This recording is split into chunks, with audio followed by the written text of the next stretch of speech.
আজ ভাবছি শাখাগুলো একটু পরিষ্কার করব। আসলে শাখার মধ্যে না ওই সিঁদুরের দাগ লেগে থাকে, বা অনেক সময় শাখার তো বিভিন্ন ডিজাইন থাকে, তার ভিতরে ভিতরে খাঁজে খাঁজে না ময়লা জমে যায়, যেগুলো দেখতে একদম ভাল লাগে না। তো সেই জন্য শাখা তো পরিষ্কার করা খুব দরকার। আর এই শাখা পরিষ্কার করার জন্য দুটো জিনিস খুব ইম্পর্টেন্ট। একটা হচ্ছে কোলগেট, আর একটা হচ্ছে একটা ভালো ব্রাশ। তো কোলগেট এই জন্য দরকার, কোলগেট না শাখার যে সাদা ভাবটা আছে সেটাকে খুব ভালোভাবে ধরে রাখতে সাহায্য করে।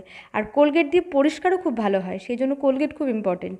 আর তার সাথে হচ্ছে একটা ভালো ব্রাশ। ভালো ব্রাশ মানে নতুন ব্রাশ না হলেও চলে, ইউজ করা ব্রাশ হলেও চলে, কিন্তু তার মানে এমন নয় যে অনেক দিন মানে ইউজ করা হয়েছে তারপরে গিয়ে তোমরা এটা করছো, সেটা নয়। একটু ব্রাশটা ভালো থাকতে থাকতে ইউজ করলে বেশি ভালো হয়।